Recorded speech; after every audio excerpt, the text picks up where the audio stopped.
One love. Stay positive. Bring back our kings. Say reach one, teach one, and bring back our kings. Yeah. To the youth, you are the future. Don't let them teach you different. You are kings and queens given from your ancestors. Before we get into the conversation, let me drop this track from Dean's, aka Squeegio's new LP. Check it out, y'all. Yeah, peace and love. Reach one, teach one, my nigga. In this day and age, yeah, I said, in a world going wrong outside, nobody safe from. Generation living in lies, give it, they take some. Loyalty is only a word that acts tradition. Drug dealers turn the fiends on the lean, scratching their itching. Remember, in order to be respected, follow codes of ethics. These clout chasers do anything to get connected. Shaking hands and dig a ditch. I'd rather die a man for what it is than living scared as a bitch. 6ix9ine took the plea and started pointing them out. Sentence like, but the machine is eating it up. Cause in the real world, soon as he told it was his end, he'd be fucked up in jail or mama feared for his death. Everybody wanna be a nigga until their life is in jeopardy. Tell them be the nigga. No Michael Jackson, pray to Jesus when the guns is clapping. Bullets with no aim, carry no name. They just hit you with a toe attachment. The world going wrong outside, nobody safe from. Shows you got to teach the young. The world going wrong outside, nobody safe from. Look. In a world going wrong outside, nobody safe from. Generation living in lies, giving and take some. Love is a 4-letter word that lacks sincerity. Force feeding sex on the youth who lack maturity. Music of today is not an era of message, but more an image of the era of what's being projected. The more styling artists, more about the jewelry and the cars you got. How men spend money on the private parts. A bunch of little niggas and little bitches to fill a 16 with silly beats for the kids to listen. It's poison to the brain. They only say that to entertain a lost soul living what they ain't. Teach the kids to stay away. Going wrong outside, nobody safe from. You got to teach the world going wrong outside, nobody safe from.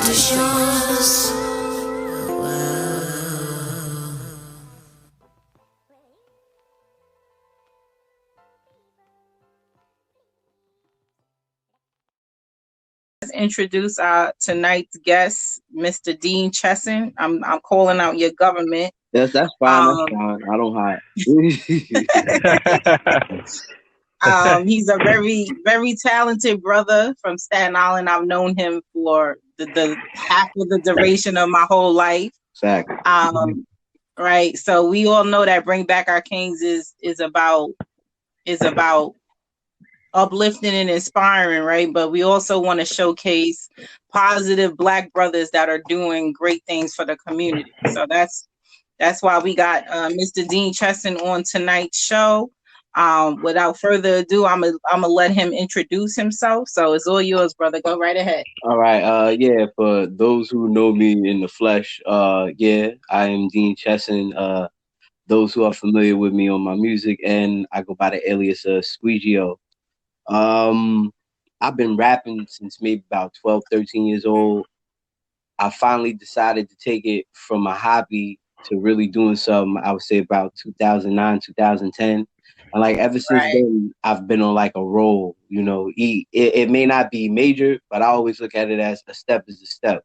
You know what I'm saying? Anybody's watching, anybody can be inspired by what you do. So up until this day, I still make music. I went from rapping and just, you know, kicking rhymes to actually indulging in engineering as well and production. Right. So, you know, just trying to stay creative any way possible.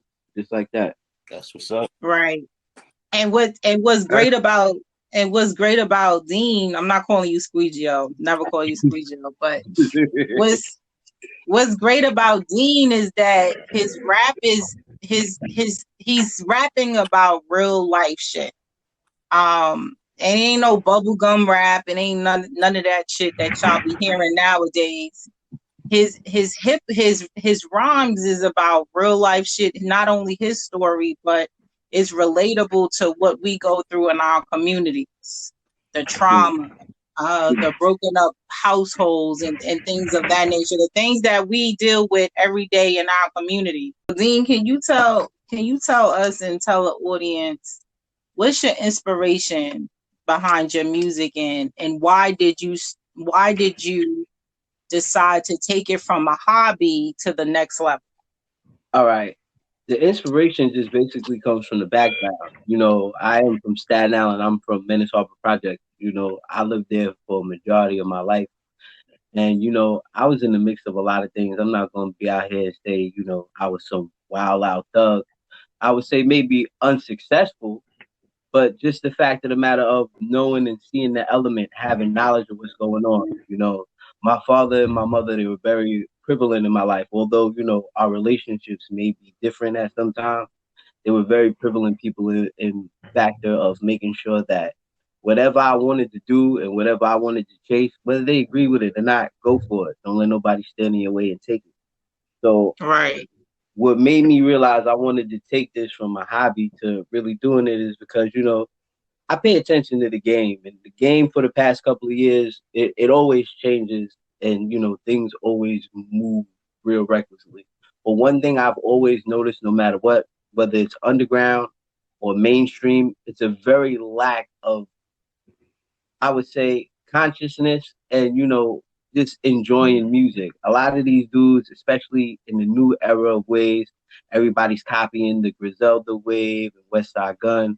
And then you do have the teeny boppers with they, mumble hooba dooba dooba nonsense. So there's no real divide when everybody's trying to emulate what they doing. So my idea with the music is more so, give you what you know. I want you to relate. I want you to feel. I'm human being just like you human being. We all bleed the same blood.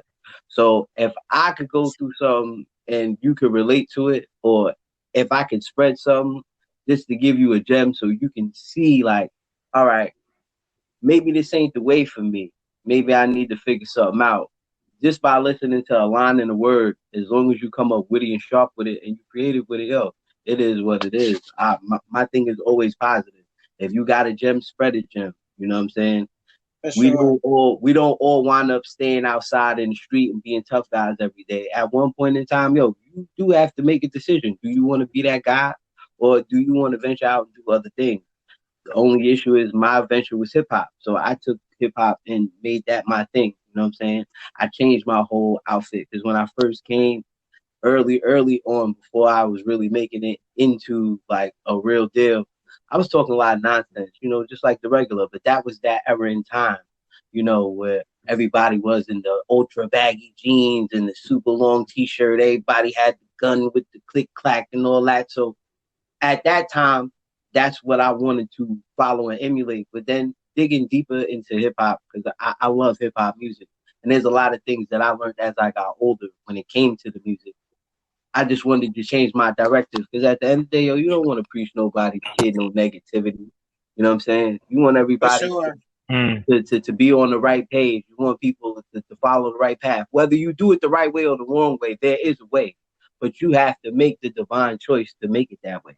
You know what I'm saying? And that's just how I be trying to preach it in my music. Like, things is part of how I say this. Things is fucked up. Shit can get wild. But the end result is, you still alive. You can still make it. You know what I'm saying? There is better hope. We're going to have bad days. We're going to have mad days. We're going to have fun days. Let's just make the best and keep creativity alive. You know what I'm saying? Be For creative, be sure. you, and just be awesome at whatever you could do. Yeah, For that's sure. some For real sure. shit Well, right there. Yeah, yeah, man. for sure. And that's what hip hop is supposed to be about, right? It's Right. True supposed indeed. Not to cut you off, because I like how you said that. That's what it's supposed to be about. But unfortunately, with this new day and age, you're right. there's a lot of things that take from the element. We got people that jump on Instagram and think because they have all these followers and they have a platform to have a voice that automatically they know hip hop, but you really don't know the culture. You know what I'm saying? We have Right. dudes that do interviews or interviewing artists, or they don't even take the time to do the background check of who they interview. It's just Right. I just want to talk to you, see what you're doing. So what you in for? So a lot of these dudes, they claim they for the culture and they claim they about the culture, but they really not about the culture because they They not culture vultures. Yeah, exactly. They not trying to educate and uplift. They just try to keep the negative to keep for views and likes. You know what I'm saying? So it's crazy. It's crazy game. yeah, Very yeah, wild. definitely. But hip hop, is a lifestyle. So you know what I'm saying. Of So I course. tell people like the first time I heard hip hop, like that's when I knew I was in that lifestyle. That's gonna be my lifestyle all the way up until now. So it's Indeed. yeah, and plus hip hop is also to teach people, teach the kids because if like see, I'm a little older, and you know I grew up in the era when hip hop was first began with Sugar Hill and all that. It was Right. it was a teaching tool, and then Right. some people I tell like from the 80s to the 90s, we had hip hop to ourselves until it became a corporation. And once it Right. became a corporation, everybody stuck their hands in it. So, you know, it messed it up for a lot of And people. that's when Right. we lost the creativity factor Yeah. Exactly. in hip hop. As the Right. years went by, everything just got diluted. It went from being a fine cuisine, you know, fine art, to something that, you know, can be simply cheaply imitated. Anybody can do it now. Yeah. You know, Yeah. Right. You right on that one. anybody can do it. Right. All you gotta do is have a hot beat and speak a bunch of Not garbage well. and you good Some, money. sometimes it don't even have to be that. Mm-hmm. All you gotta do is just copy what the next man do. Yeah, As long as you can that. Right. follow and keep the That's cadence of what it. the next man does, you could follow that next man's wave and coast off that. That's what it really is now. I blame it on down south. I blame it on down south. Ever since down south took that wave, we never. It's like the bar You games can't changed. blame it The on bar them. game. Yep. Not for nothing. Nah, you Not for can't nothing. blame it on them. I gotta agree to disagree with that because Okay. before the mumble rap and before the the white tea era and Yeah. Lil Wayne nomination game, like early South music was pretty dope. Like Was Yeah. I popping. like Out, yeah. Outkast. I like Yeah, Goody yeah. Mob. I like Not it for for nothing. the, I like it for People the don't hype give- of the party. I like party. Like for example, the South music was the wave when it comes to like you're in the club, you're in a club setting, you trying to get your dance on. They had a lot of music. Yeah. That was a wave, and they did it. I think they The did it the best. South hip hop was a part of the creation of making the culture, making hip Yeah. hop. True indeed. Right. We not even gonna speak on like today's era, like what's going on in the South. It's completely different. It's just everybody got the same style. There's no creativity, just like you brother said. Right. So I blame the Lil Wayne era. Me personally, I blame the Lil Wayne era. Because when you listen to a lot of these dudes, no, seriously, listen to like unfortunately, like I'm one of those. I don't knock nothing. I don't turn nothing down because I deal with my nieces and my nephews, and as young as they are, they like some of that, so they get into that. And just listening to it, it's like it's a clone copy of what he was trying to do then. Once he got terrible with his skills, because there was one point where he was tolerable. Yeah. But then once he got into the auto tune, and he wanted to be a rock star and all this other stuff, that's where these kids emulate that and they feel, I'm going to be this Lil Wayne. But that Lil Wayne wasn't the best Lil Wayne, to be honest. That was the low point of his career to me. Yeah. But I can see that. I can see that. But I think what it was too, like everybody keep on saying they blaming 50 Cent for New York falling down because he was dividing everything. Nah, I don't. Who says that? I don't really blame 50 for that. I blame New York radio for that. Biggest facts, New York radio. I blame them because I blame New York radio for that. I don't blame 50. 50 was just a character in the game. We still had a lot of good dudes that was making music and collaborating. It was just once the radio started getting on the Hot 100 Billboard, we're gonna play these and not I play exclusive or I can play this joint over here. Once it got saturated to we're gonna play the top 100, that's when it was kind of more harder for a New York artist to get on radio. Like even now, with the Peter Rosenbergs and all that other stuff, it's still a tight game to try to get your music on New York radio because they just following what the trend is. You know what I'm saying? They play the same shit over and over. When I was in NY, last year or the year before, and I was listening to the Hot 97s and in the WBLSs and whatever other stations they got going on in up north, they literally all play the same shit. So it's it all falls back to nobody has creativity. People are just following what's trending. Pretty Yeah, much. I'm gonna tell you. Nope. I'm gonna tell you what the whole game is all about now. You got these executives up there, right? And you can't let, just like the Biggie and the Tupacs and the Wu-Tang and the Nas and all that, they had their own, how can I say it? You couldn't tell them what to do. Basically that. You couldn't tell Right. Wu-Tang to do this, but these people you got now, they keep them in that circle because they could dictate how the rap game is going to go. We want you to do this. We want you to dress like this, and you only can say this. That's the whole key. If we can break that chain right there, I think we'll see more different hip hop come into the game. And you know what's I'm sorry to cut you off, but you know what's crazy about that? It's like the brothers that we have had out within the last couple of years that had that potential to get back the essence of hip hop, they gone. It's a little bit of that and a little bit of, we in the digital age. I call this the sucker age because there's a lot of sucker shit that some of these younger guys, and like no disrespect to the OGs, because I respect real OGs, but there's some of these guys that are just old heads that are just bitter. I respect OGs that respect. And then some of these dudes, they don't care. They're like, oh, he can't beat what he was before. Like, dude, people elevate. It's called evolution. Yes. You don't stay the same in life. You're supposed to grow. You know what I'm saying? You can't expect Nas to give you 2006 Nas in 2021. That's just not going to work. He's a whole different man. You know? Right. It's called growing. If you live, you should be growing. You should be elevating. Right.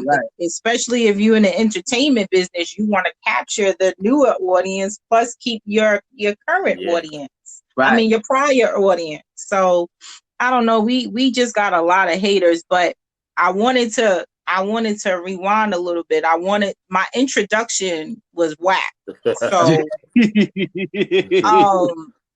I'm mad tired. I'm on E, but fuck that. My introduction was whack. So I'm going to rewind a little bit and say, our guest tonight is Dean Chesson from Staten Island. Right. As far as I'm concerned, he's one of the greatest MCs that's out there. He raps from his heart. He tells not only his story, but he tells our stories. And in addition to that, he's a producer. He's into engineering. He does dope beats. Speaking of dope beats, he did the Bring Back Our King track. So, we've been rocking that for like 4 years straight. Word, pardon yourself. I just want to say real quick, that was produced by my brother 5 p.m. God bless that, for 5 p.m. Yes, he dropped some dope beats on that, but the lyrics behind it is our brother Dean Chesson. So I just wanted to reintroduce you again because that first shit was whack. But go on, brothers. Nah, it's all good.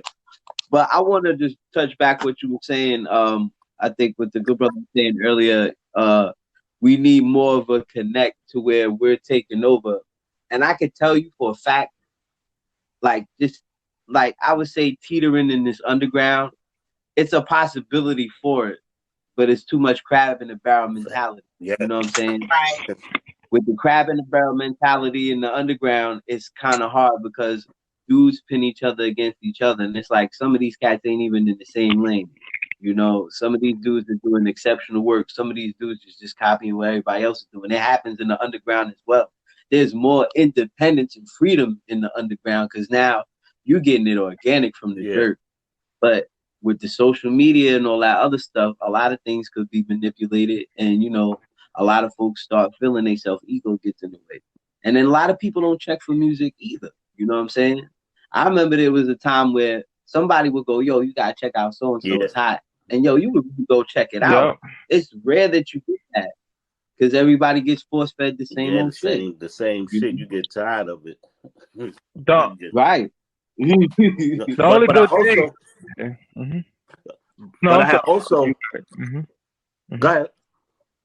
No, you got it. I apologize. I thought you was done. I'm sorry.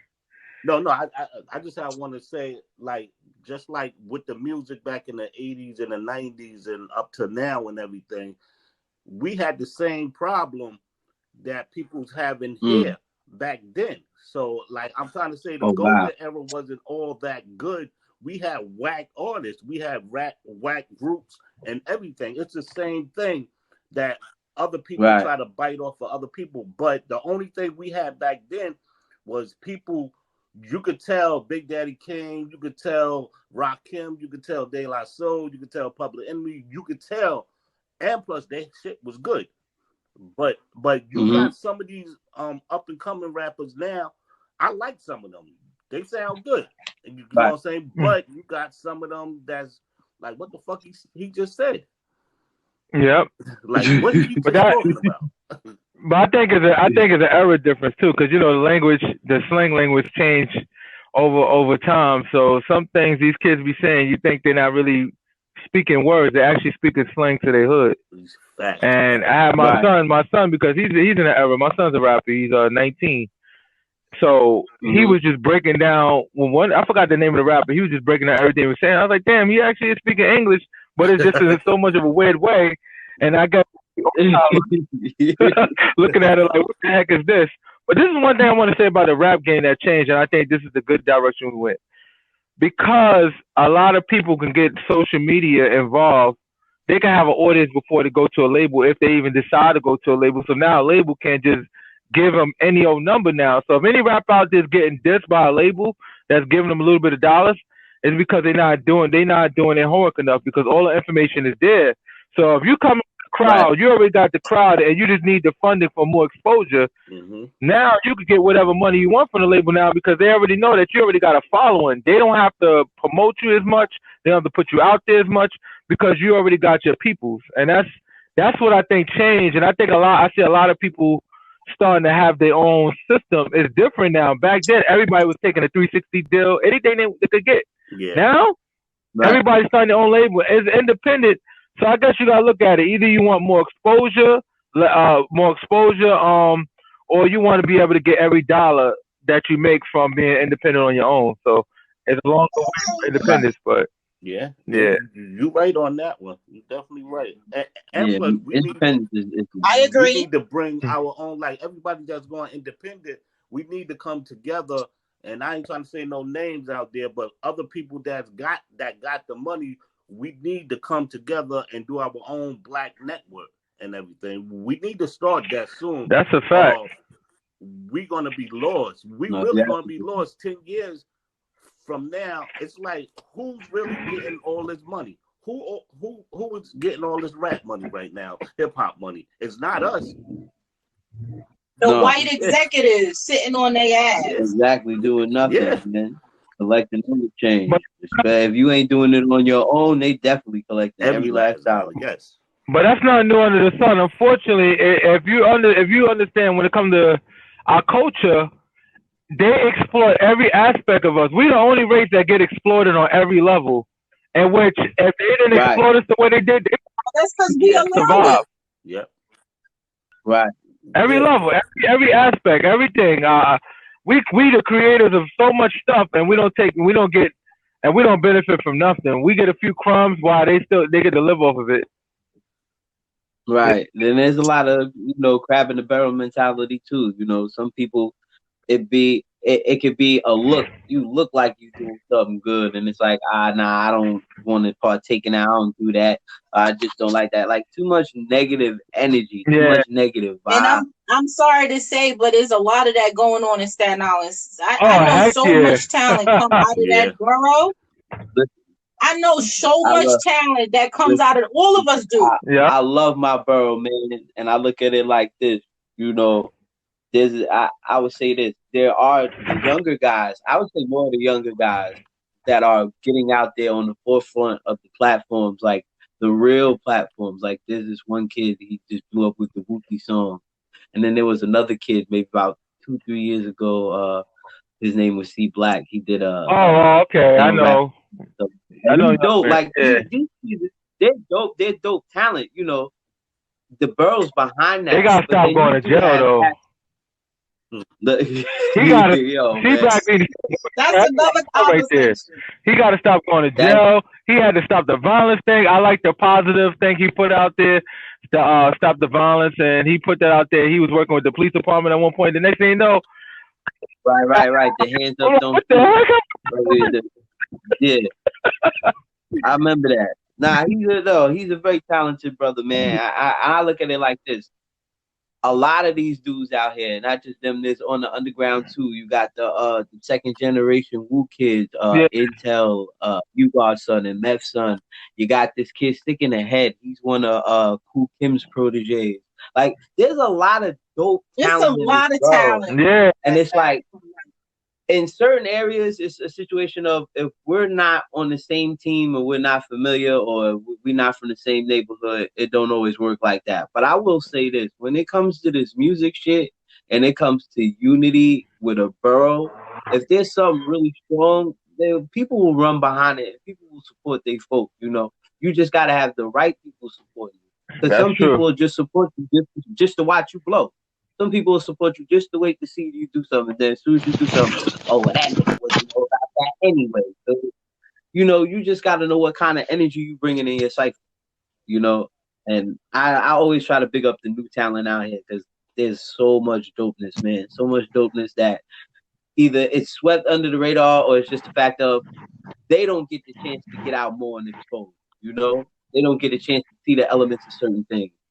But, yo, there's super gold mine talent out here. It's a lot of gold.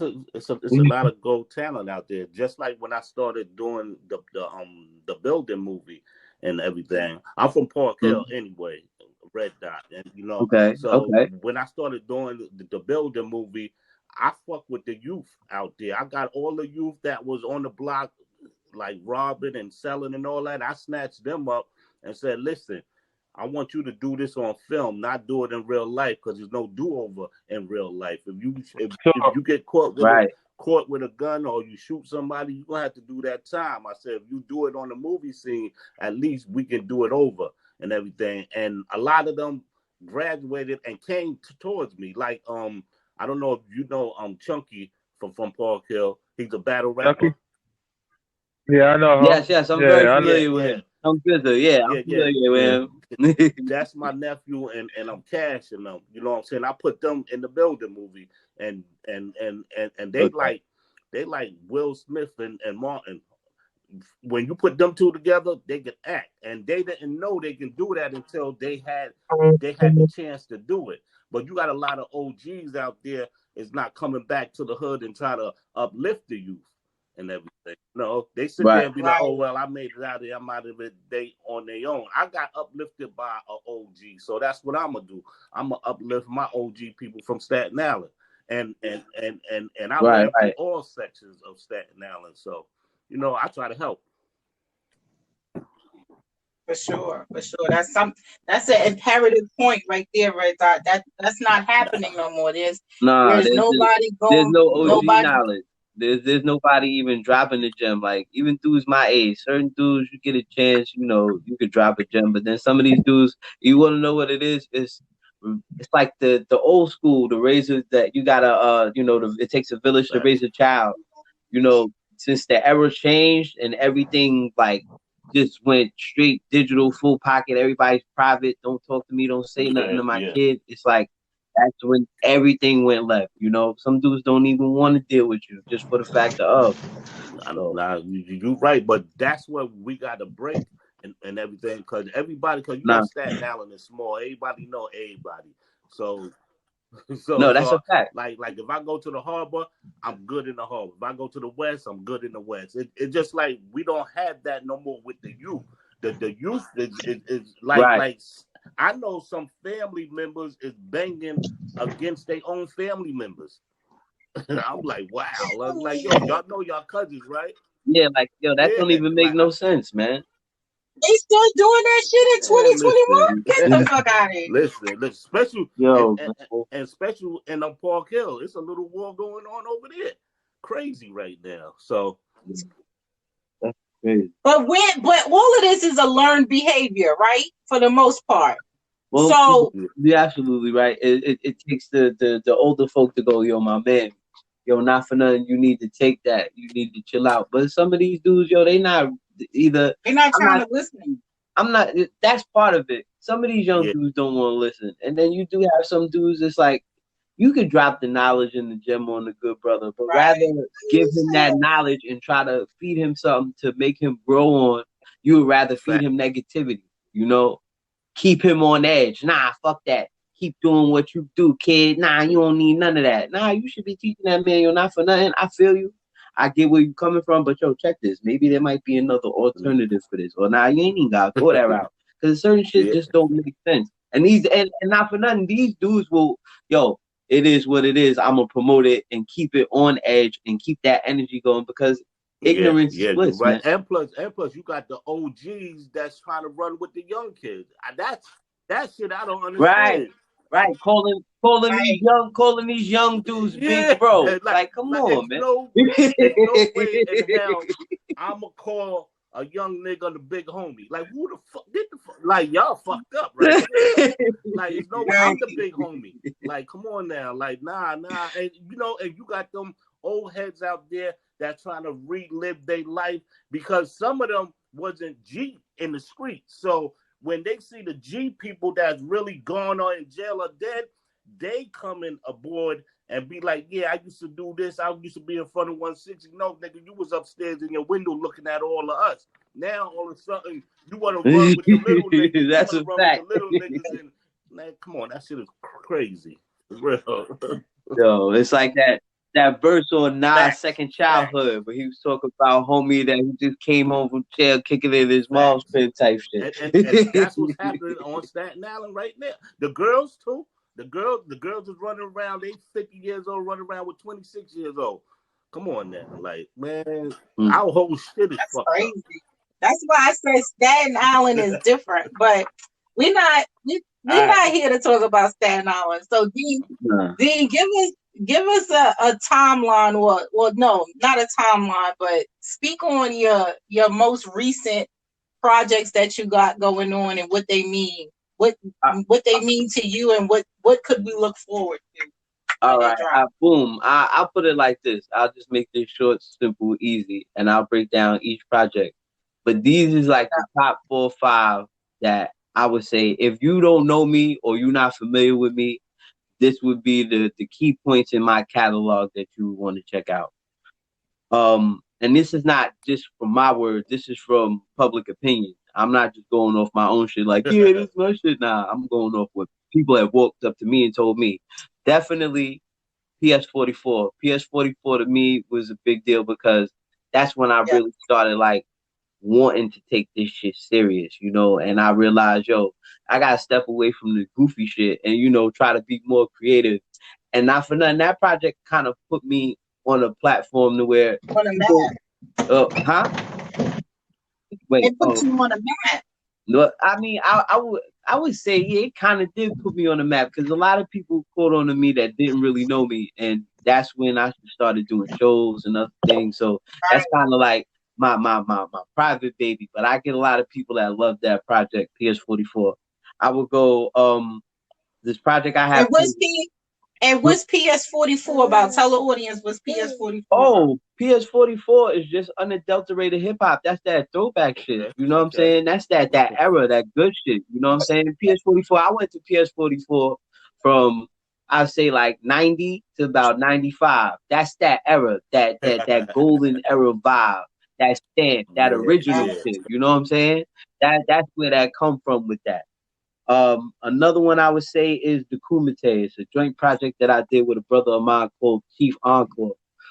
It's a small EP that we did, maybe about 10, 11 joints, maybe about a span about 30 minutes. But it was just me on the showcase of trying to open myself up now to get on a bigger platform. That project was fun. It got all different element vibes. It's got the rhymes in it. It's got the fun moments. You know, it's got the knowledgeable shit. So that's like the development right there.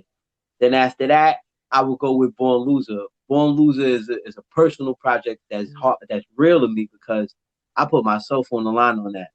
I was talking about an era and point in my life where I was on some wild out little knucklehead shit. You know, I was just being foolish, getting into different drugs and shit that I wasn't supposed to get into, hanging out with different elements and crowds.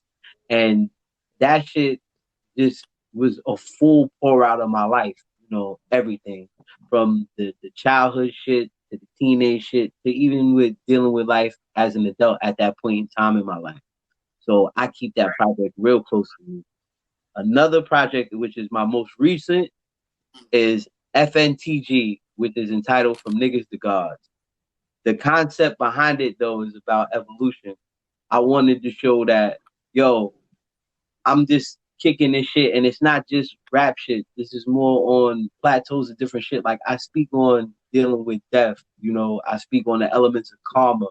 I give the emotion where y'all don't need your love. I don't want, nothing to do with you. I have a record where I wrote to hip hop, not my era hip hop, this new era hip hop, where y'all out here doing foolish shit and it makes no sense to me, And that project is probably one of my most talked about as of recent because, I've had a record on there called Harbor Kids with my man Jamela Honesty, and that record was played on Primo a couple of times. So that record in itself was getting a lot of circulation and nice shit. The last two, that's dope. Thank you. The last two is called Black Dust, which I just recently dropped in October with a brother of mine named Black Knight from North Carolina. He's a dope producer. He's got this ill, like Prodigy, not Prodigy, more like a Havoc RZA kind of vibe with his production. And it was just like, I just wanted to give that element back, that bar shit back, because I've been paying attention to the underground game, and I'm watching how a lot of these new dudes are moving, and some of these old dudes in the underground, and it's just like, it's an ever revolutionary door of the same old shit. I got the gun. I'm still with my niggas on the block. We got all this cocaine. I'll fuck you up. I'll shoot you. I'll fuck your mama. I'll fuck your girl. And then you got some of these dudes that sound like they at fucking Dot's Poetry Corner. Like, I got the fist to half the line with half the moves and stars and all the accolades, but niggas can't stop me. Like, that ain't even a rhyme. You know what I'm saying? You just going off pattern. And then some of it kills me because, I hear the elements of Staten Island in they shit. They do the little ad libs, some of the shit that they be saying, the way they try to approach the beat. Like, just give credit where credit is due. A lot of these niggas get so cocky because they got a following and they got people that's rocking with them. They're like, we the new Renaissance. We created so that shit. means I could just throw out bullshit. Right. Bullshit. No, you ain't know, like, there's some of these dudes I would say is the Renaissance because they moved the forefront. They did something different within the culture. There's a lot of those dudes that I like. I'm not no name drop, but some of these people are on the known level, and some of these dudes are getting they shine. And then there's some of these dudes are just playing the fuck around. They just think they doing shit. So Black Dust was just me doing what they trying to do, but really from that, like, I'm from that area. I'm Staten Island, my nigga. I'm making music like Staten Island because I'm from Staten Island. Y'all niggas make Staten Island music because y'all copy shit. You know what I'm saying? Y'all copy the style. It ain't the same. And Shallon Allen. Just like that. And the last joint I just dropped Thursday is called the Sample EP. It's just some joints I had laying around on the computer, man. It's like some, like, I wouldn't say on some abstract boom bap type shit because it's really no hype, like fast tempo kind of shit. It's just raw boom bap type shit. More like, mellow, laid back, like something from a nigga that's seen shit perspective on certain records, and then just some of it is just like, bars and life and ideals, man. That's just it. I just wanting to be creative and keep something out there so people could be like, all right, well, at least I know dude's doing music. He's still doing his thing. Keep that up because we need that. We definitely need that right there. Nah, most definitely need that. Yeah, that's what the culture's missing. That. We need about 100 Staten Island dudes just like you, and we can come up. Because Staten Island got it right now. Yo, I feel you on that, and not for nothing, yo. As long as everybody's on the same page and we can win and be dominant with this shit, man. Just put all the bullshit aside. Yo, show me love like you want to be shown love, and vice versa. We could all eat. Like how they said on the what is it, the Glaciers of Ice joint. See, my seeds grow with his keep seeds and Wu-Tang marry money his all in seeds. the You know what I'm family. saying? You already know. Yeah, real shit.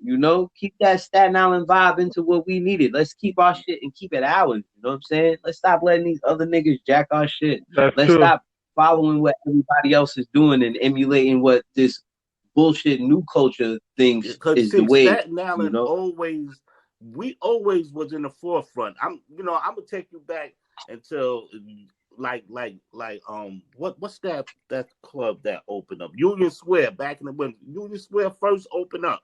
It was like Staten Island, Staten Island people was yelling Brooklyn, Brooklyn, Brooklyn.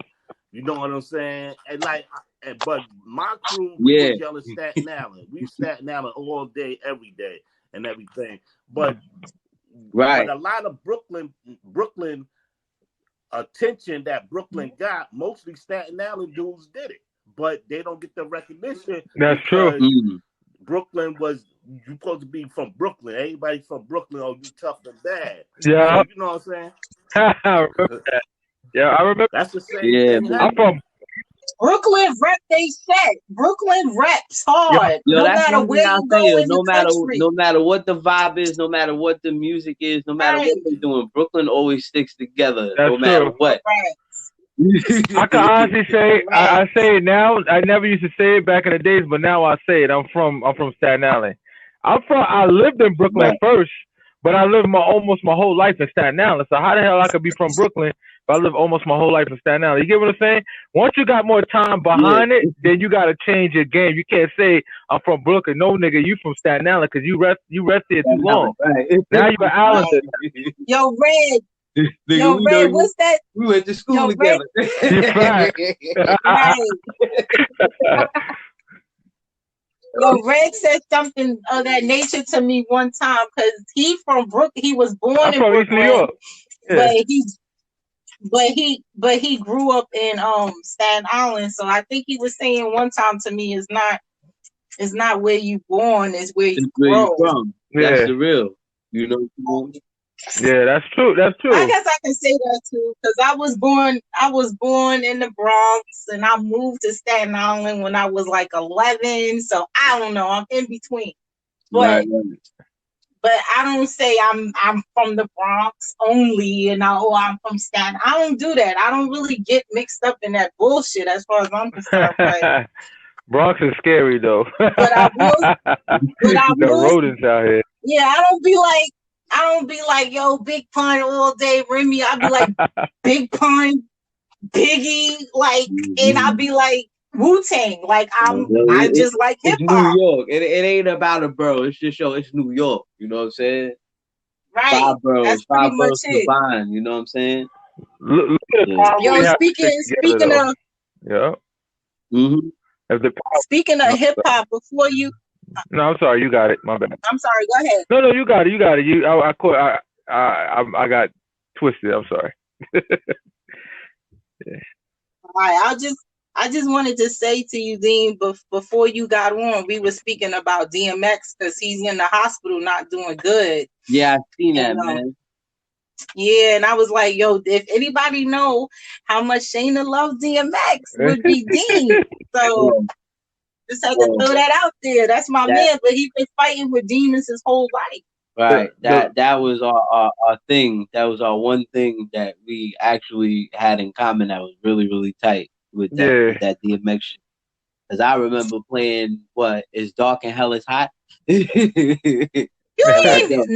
used to rock Eminem more than DMX. Nah, son, I had don't even try to play me like that. I played that shit too. But you know I had It's Dark and Hell is Hot. Come on. I don't know nothing. You say you don't know nothing. Like, yo, that's my album, son. Yeah. Well, we'll keep praying for DMX. I think at this time he needs more than prayer. Yeah. Because he's a praying man his whole life. So I want to know he's dealing with some demons, some mental issues. Curtis said he knows the family. Yeah, I know closely. I want to know where he at because the first time I ever met him was in the hospital. I was dating his niece, Wow. and his Damn. niece brought me to the hospital because she had to see him to check on him. And when I met him, I said, yo, I'm a big fan of DMX. I person quite a few times, but I never got a chance to speak to him. So that was the first. Yo, Curtis, I don't believe you, yo. No, he's from. I lived in Yonkers, and when his family's from Yonkers. My mom was born from Yonkers, so I lived out there, and I got a chance to meet his family. One of the family members, if you look at my Facebook, the picture, you would think you see DMX in one of my photos. That's his cousin. That's his cousin that I even know. Yo, I knew that dude since I moved to Yonkers, but I never knew they was related. They family's kind of weird. They don't really rock with each other like that. Yo, that's crazy. But his niece, I met his niece. I ain't gonna, and she put me on. She like, yo, we're gonna see X right now. I said, get the fuck out of here. I thought the chick was just lying and stuff. So when we see him at the hospital, he was like, yo, who this? And he was just mad cool though. He was just cracking jokes, and he was just laying in the hospital bed. He was getting his life together. Shit happens. I'm really heartbroken about what's happening to him right now. I heard that he's in a vegetative state. And not good at all. He been fighting those demons for a long time. He been through some shit growing up though, from what I was told. Right. You want to know what some people shake it, some people could shake it, and some people can't. That's just simple as that. Now you're absolutely right. But the one thing that I want to question is who was with him, man. You know what I'm saying? And he's been in the present with all these different people, and he's been around all these different people. Who was with him? Who couldn't be the deciding factor to go, yo, dog? X is on man though. That's his own man. We know that he is his own man. You're absolutely right. I mean, I would think somebody strong. He's a strong. When I chill with him twice, it's like not saying he's a control freak, but it's like he's so much his own man that it's almost like you sit there and take advice from him when you're around him, even though you know that he got his own demons. But everything he said that come out of his mouth just makes so much sense. In a hood way, a hood fashion, but it makes so much sense. So when I got a chance to chill with him, I got to chill with him a few times. It's like he captivating. Like you just sit back and watch him while he talk because he's just so captivating. He always got something good to say. And fool you, that nigga is super smart. Super smart. Well, you can see just from following him in the industry that he's like no nonsense, tolerant type of dude. Like he don't give a fuck what nobody got to say. I've seen him a couple of times shut down Switz Beats. That's his right man. That's his heart right there. So at some point in life, you gotta be willing to change yourself. If you are not willing to change yourself, there's nobody around you that's going to make that change unless you want to change yourself. Right. So, that's true. That's true. He's had the greatest in his corner, from the Jay-Z to the, Swizz Beatz is still always by his side. Russell Simmons. I mean, the greats. Yeah, I'm just so heartbroken over the brother, man. I just was sitting there like, damn. And he really was trying to you know what it was? He just really was trying to shake it. Like 1 minute he's do good, then the next minute he's been forever. 3 times. He's been back and forth. Like 1 minute he's doing good, the next minute. I even went to the last I think I went to a Rough Rider concert, but it did no disservice. I would never go in the Skybox ever again. That's whack. Nah, you gotta be on the stage with X. Who cares about drinking champagne and eating nice food? But you always away from the action, man. Like, what the hell, son? I can watch this shit on TV. That caviar. Yeah, that's real shit though. Who want all this shit, man? I'm here for the music. I'm here to enjoy it. I can't get in the crowd like everybody else wilding. I realize that shit don't make sense to me. Even at a basketball game, watch in the Skybox, I've been in there. $20,000 to be in those seats. I've been in all these shits, and I realized something. Nothing's more than being in person with the person, like being next to the person. Like those people that's in the crowd in the mix, you actually having a better time. Because when you on the Starbucks, all you doing is y'all just chilling, eating, drinking, and looking at each other. Looking at the screen. Shit's stupid. Let me not rip about it.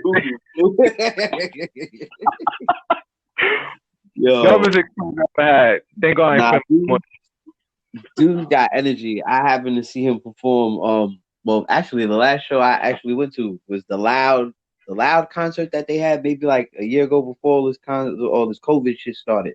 It was the big loud Okay. concert. He wasn't even on the bill. The nigga just came out and when he did Right, Rough Riders anthem, that shit was lit. right. And the audience went crazy. hell, The hell last concert yeah. I went to his is when he was supposed to retire with.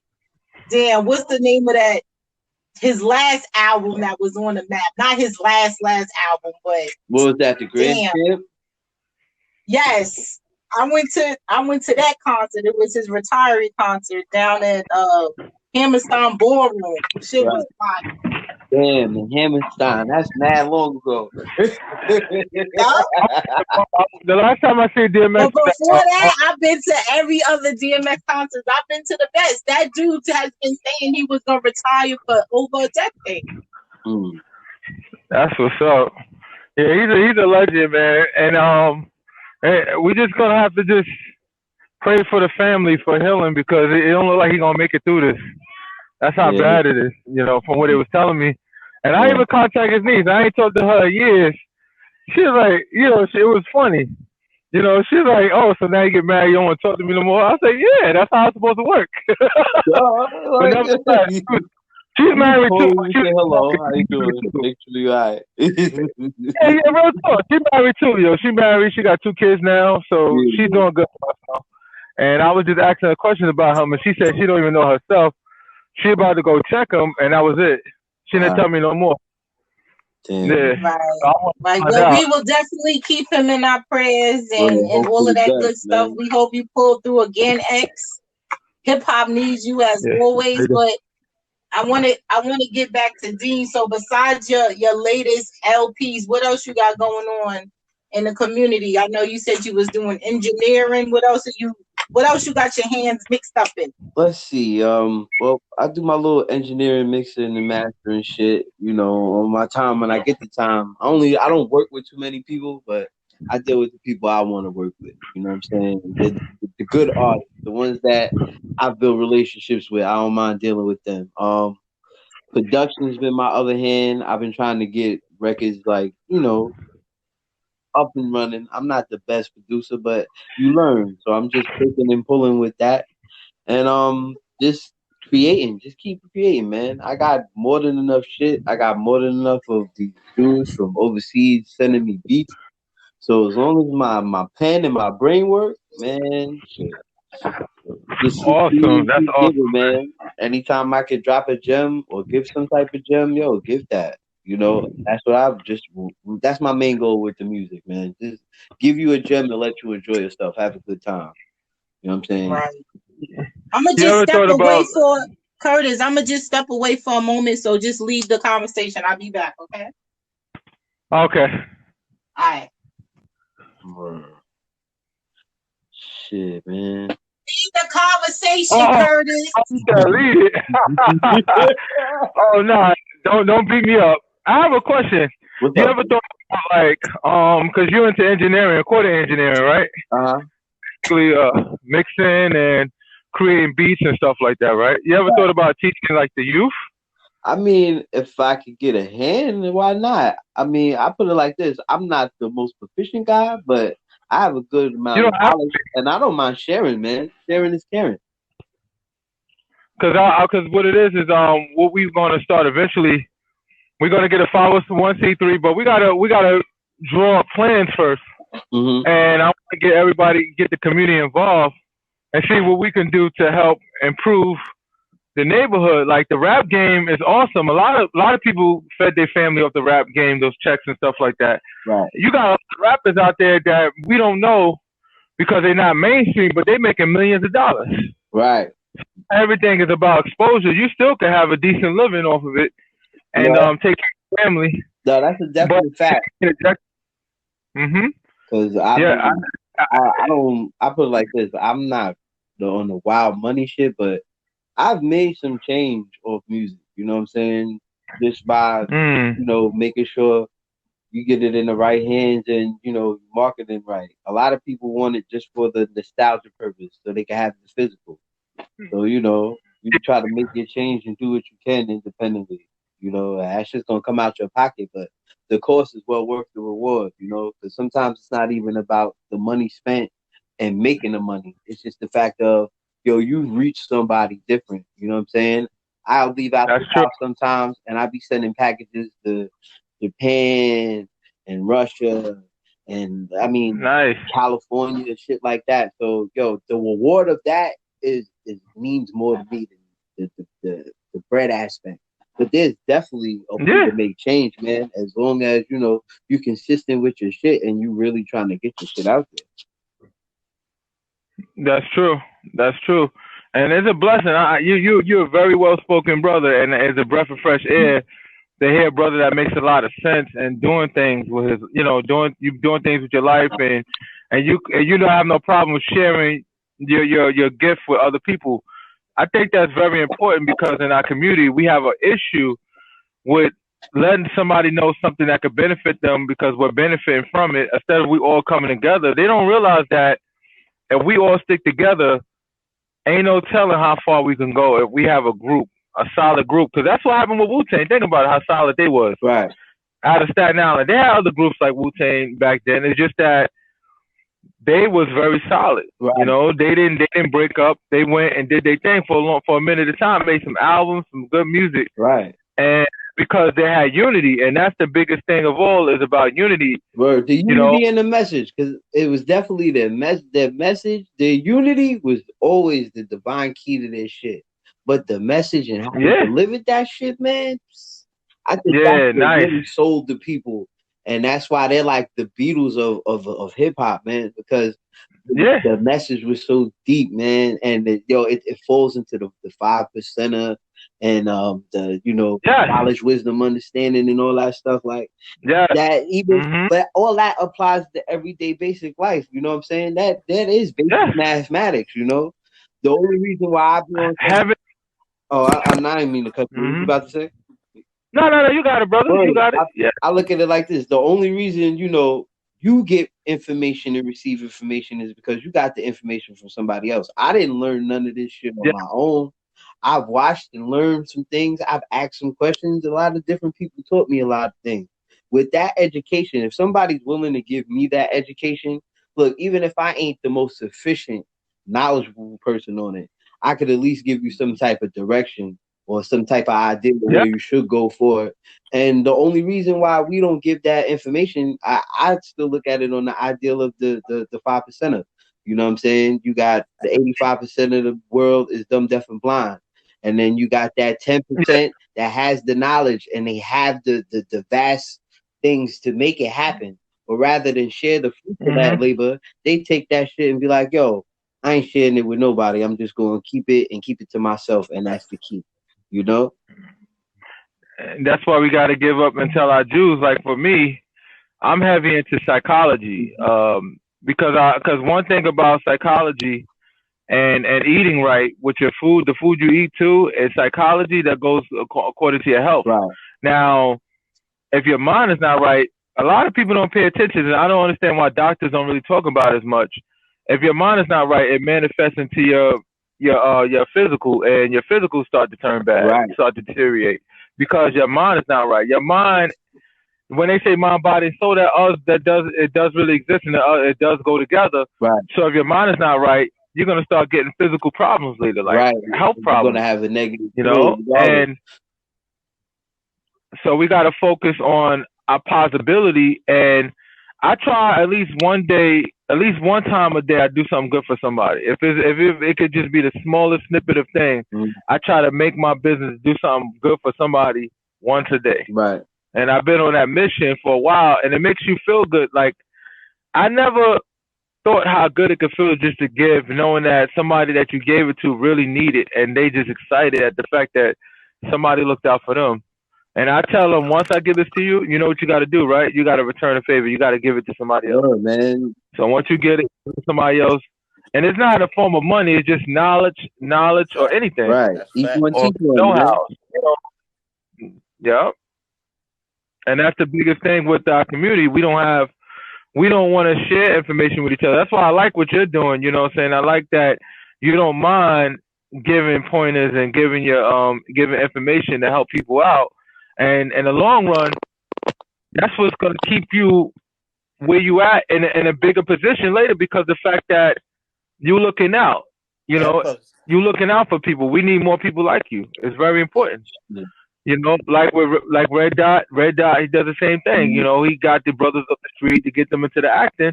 All right, you like to do that? All right, let's do it. Let's do it a more legal, safe way. Right, We're gonna do it acting, and you can get more dollars than you're gonna get in the hood. right, right. Ain't the hood gonna get like a paycheck? Like what 50 Cent said when he was rapping, he stopped rapping for a while. He said, "Yo, one thing about acting is just one paycheck." Mm. He's like, "It's just one check. That check, that big check." yep. He said, "The movie could suck, it And could do good, it could do you bad, can eat off but the I get this movies one until you check right 85, here. Yeah, 90 years old. Do this." You can still eat. Yeah, you can Facts still with the eat. Facts. residuals and the points Still and all eat. I that. tell Yeah, people that man. all the time.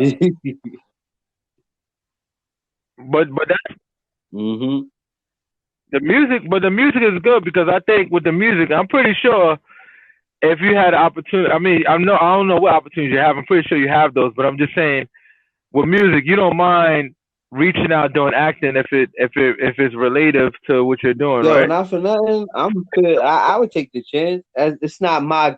I put it like this. It's not my thing, but I would take the chance just to try something different. You know what I'm saying? I'm one of those. Yo, You're a well-spoken person, right, so you're a well-spoken person. So the reason why I said that is because Yeah. you speak very clear. One thing about acting is important. You speak very right. clear. I clearly understand you. You seem to not trip on your words. Is very. I have heard anything that you tripped on, and that's one of the important things. You get your message across very well. So I can't imagine how your acting is. You'd be surprised. You think that it's not really for you, and then when you do it, you might like it, and it might be something else to Yeah, add yeah, because matter of fact, I list had a of things cousin that you got. that Yeah. hmm he came out of jail, and I put him in the casting, like to be in my movie. You got a cast, so I told him to read the script and everything. He killed it. He Right. killed it. I was like, what? When I say he's a street dude, he's straight up felons, basically that straight up felons and everything. But but he enjoyed doing that because Yo, sometimes you got to take a real street dude to play a street part and everything. You just can't get somebody that you've been acting for right. 10 years, whatever. I need you to play this role. Nah, it's not gonna work. It's not gonna work. I want you to be the street dude, right?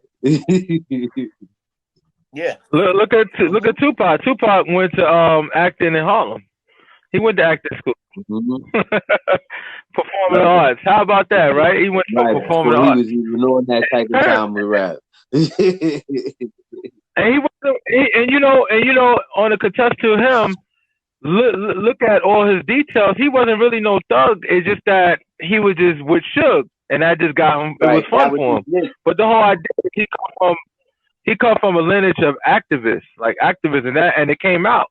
Whatever he learned growing up, look, it came out. He started to speak truth to power, Yeah. and that's why he had to go, because he had a lot of people start to follow him. They liked him. And think about it. His mom, a legend. Now her son, Tupac, and she had him while she gave birth while she was locked up or Yeah, something like that's that. the Like she story. was pregnant with him or something. So just to think, that she was smart enough to get all of them hmm out, like they all was locked up. She represented everybody and got everybody out. Now just to think about what kind of rapper he came later, hmm you know, Yeah, it's because he big. had two sides. Because Me But Against the World was, I mean, when he did the Tupacalypse Now and the Me Against the World, like he still had that rough yeah, edge, but he was really on his political poetry shit. Even when he got with Death Row and he yeah, did the yep, what is that? All Eyes on Me. Like he had more of that thug yeah, life Yeah. edge, but he Yeah. was still Definitely trying gotta to, teach. give the game and give knowledge. You know what I'm saying? He was a very wise brother. yeah, You know, he was really trying to drop yeah. some gems, and I don't think people like when they do that stupid shit with the Tupac Biggie, who you think was this, like they both legends in their own time. I don't You know like what I'm that. saying? That bothers They were me. both legends of their time. They both had their significance. Biggie was more of Yeah. a wordsmith and he was a good storyteller. He knew how to flip a story. As with Yeah, Tupac was Yeah. more on the Rebel. the more reasonable side. His shit some was rebel more shit. life developed than art. You know what I'm saying? Yeah. Yeah. On some real shit. With some real rebel What's up? Awesome, man. Tupac was great, you know. But I like the fact that what you're doing. Like, I think that's important. Teaching people. Like, I wish, you know, it's just, I stress it so much because I was chilling with I'm in the real estate, and I got some family. We in the real estate together and stuff. And then some new guys came around us, and we just all hanging. And he got a few dollars, but he don't know how to flip his money. He's thinking about buying a house, and I told him, and I'm busy trying to school him and all that, give him a little, you know, pointers that I know. And my cousin shut me up, like, yo, chill, nah, stop. And I'm sitting there saying that's the problem with us, because we want to keep everything for ourselves. Or try to exploit everything for a dollar, man. Like, some people will be like, yo, that same game that you gave that brother, right? Somebody else would have gave him that same game and said, now I gotta charge you for that. I mean, I get it, because, you know, it is what it is. Business is business, but yo, knowledge is free, man. That's the key to the globe. That's the key to everything. So people don't want to seek the knowledge, though. You know. And that's the problem. And that's the problem. We got to teach each other, and we need to start studying our history too, you know, to some extent, so we can really know where we came from. Because it seems as though every time we talk about the black in general, we just talk about slavery. Like, damn, we just hatched from slavery, like we was eggs or something. From a dinosaur, we just hatched from slavery. We came before that. We only black African Americans, or so-called African Americans. I don't even like that term, but I'm gonna use it for the sake of just saying it. We just came here 400 years ago. That was it. So anywhere we wasn't nowhere else.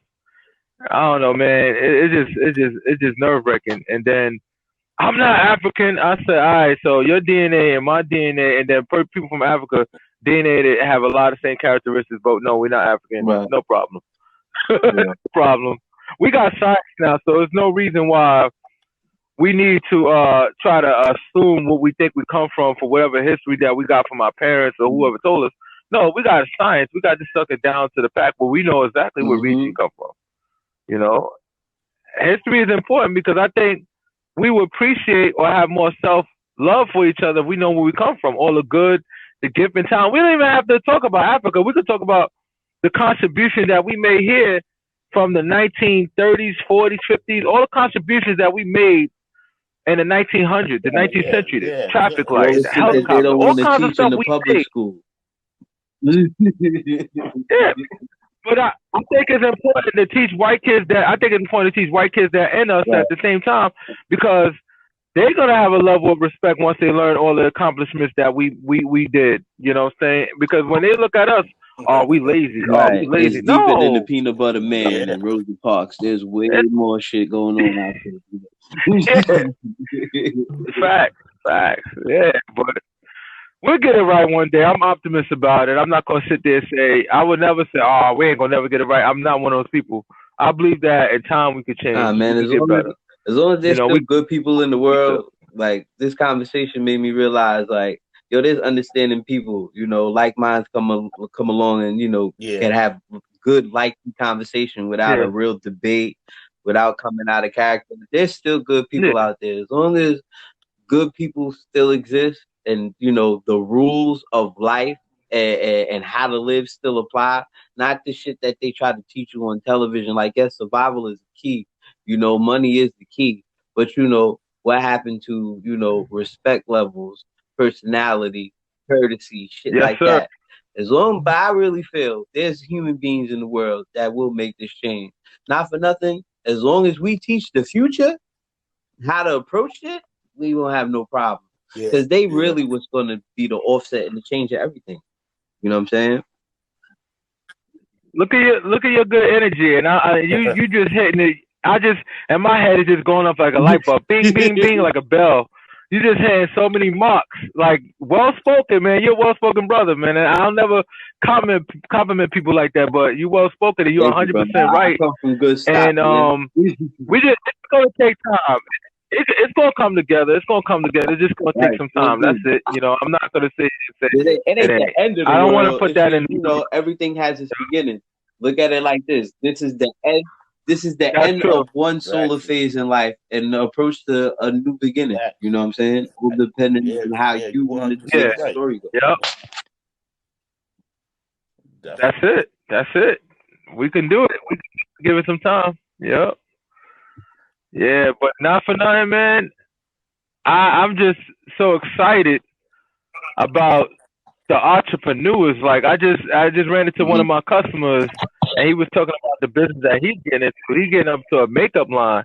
I said, get that. This guy this guy ain't gay now. He a heterosexual dude, masculine and all that. Look like freaking what's that singer? Tank. He look like Tank. He look like he'll grab somebody's girl. Yo, but he got the idea. Yo, I'm so sorry, y'all. It's all right. He got the idea, man. He had the knowledge. He was like, yo, that's the market. That's where it's at. I need to get in it. It ain't about me. It's about this makeup and these women that's going to spend this money for this makeup. Look at the movie, the movie thing. You know how much makeup artists on the movie set? Man, crazy. You crazy. Listen. Right. Mad money. Mad bread. Exactly. Overtime, all because you there for hours of pouring out. This movie's going to be for a whole year. I need you for a whole year. Come on, that's bread. From Squeegio in the future, near future. I mean, well, of course. Besides music. Yeah, because I was gonna say, of course, more music. You know, I got about at least 3 more years in me. You know, I got at least 3 more. Then after that, I'm like, man, throw this shit away. I'm just going to just chill out and live farmer life. But I mean, other than the production and the engineering, I mean, I'm open to all different types of things, just to expand my horizons and be a sponge to something as well. You know, not just on some shit where I'm just like, yo, I'm trying to talk and just make it seem like it makes sense. Nah, I like to soak up shit and be a sponge to certain shit too. So anything I could learn and anything I could get my hands in that's different. Like, not for nothing, I was talking, I think, to the brother Curtis, and he was asking me about well, damn, I might have messed up my words. He was asking me about acting. I was like, yo, I never really thought about that like that, but you know, right? Why not? It's never too late, you know. So it's just all depending on how I move this year. Well, our brother Red Dot Productions, he has his own production label, his production company, excuse me. Right. He's always doing things in regards to that. So if you want to be in something, you know, connect the dots, Red Dot with the Squeegio. After all this, I'm gonna find everybody on their social medias, Facebook, Instagrams, whatever. And you know, I know that the brother Red is local, and I believe you said the brother Curtis is local as well. I'm not too sure. Okay. Shit, that still is a hop, skip, and a jump because my family's out there, so VA ain't nothing to me. Right. Yeah. Word, but I mean, yeah, I'm definitely gonna link with everybody, and you know, just try to build off that, see what we can figure out, and you know, build new relationships. They say no new friends. Absolutely. Without no new friends, you'll never learn new shit. Absolutely. Was there anything that you wanted to tap into the future that you haven't quite mastered yet? Or I know we recommended acting, but that's something that you personally didn't think of. Was there something else community wise that you would like to see? Maybe some community outreach. Is there something that we can help you with? I know Red Dot is always doing things for the betterment in Staten Island per se. Right. So is Curtis. I'm doing my thing out here in the A. But is there anything that you want to see that needs to be changed in the community? What's going on with Mariners Harbor nowadays? Yo, honestly, I haven't. When I go see Mom Dukes, and I keep it pushing because it be quiet out there when I go during the day. So at night, if it is what it is, it is what it is. A lot of my peers that I used to hang out with, you know, they're not really around outside like that, you know. And the ones that do, that they really out there, they got the free time. My off days is different, so I can't sit around and frequent and function with everybody the way I want to. But if I could go in any direction beyond the music and all the other stuff, yo, I wouldn't mind taking a role as, you know, mentoring or trying to drop a gem to get somebody to see something different. You know what I'm saying? For sure. Because there is a lot of misguided Yeah. conceptions about Brothers and shit, sisters. you know, on Yeah. both ends, brothers and sisters, parents and children. You know what I'm saying? Right. Everybody's not fully there. Everybody got their own, you know, shit that they dealing with. But yo, any way to try to, you know, push somebody to do something different, and at least, yo, take that chance. If you don't take that chance, you'll never know. My mom's always Fuck it, said I'm that, all for it, you man. better take that leap and go. So I do it. Right. What you waiting for? Right, exactly, Right. man. What you waiting for? I just gotta look. My shit is now. I know my time. I know what my freedom is. Now it's just getting with the right people to do the right thing. So maybe this was divine intervention in this conversation to make those things happen. Right. You know. Right, Yes, for sir. sure. Even if you don't find the right people, still walking your truth, still keep pushing and doing what you need to do. Oh, of course, man. You know how that's how I was raised. So. Right, for sure. I've been pushing a long time with no team, with mad projects. So right, it got you know, because depend on nobody else. No, you can't depend on nobody else for you. You got to do that shit on your own. You have to push yourself. Sometimes to do it on your own makes everybody else see the greatness amongst you. Exactly. Right, for sure. For sure. Well, Curtis does some mentoring himself, so he's another brother got his hands in the pot as well. He does mentoring as well. Besides delivering the mail. Yeah, I got these knuckleheads. I see one of the guys I mentor right now. I'm about to have a conversation with him because I told him not to be on the block no more. So we're gonna have a talk about that. I'm get the belt. As you're saying that, I'm feeling kind of angry right now just looking at him. He can see me, he see a truck, but he don't see me. Catch that brother. Like, yo, man, I see you, man. See, we don't see that. You gotta be on them. You know what it is? Right. Once you get their respect and their love, you can. I'm not saying you could disrespect them in any way, but you could come at them a little bit stronger because now they got love for you. Because these kids is different. It's like you gotta meet them where they at because they different. They not like when we was growing up. If I had some old guy yelling in my face and trying to put me in the right direction, I'm not gonna push back on them. I'm like, yes sir, no sir. Even no matter how thuggish I was and I was out there running the street getting in trouble. When an older cat used to say something, we said, listen, these kids is different. They'll shoot you in a heartbeat. The same technique that worked for us don't work for them. Y'all know I went through counseling with my own son. We gotta raise them differently. That old school, they more vocal. And then I know Red was saying a couple of episodes back, Curtis too was saying that you gotta remember, like, they don't understand the basics because they live in a world where you can Google fucking basics. You can Google now. Back when we was growing up, you had to learn life. Now it's your cheat code. You can find everything. Right. Bro.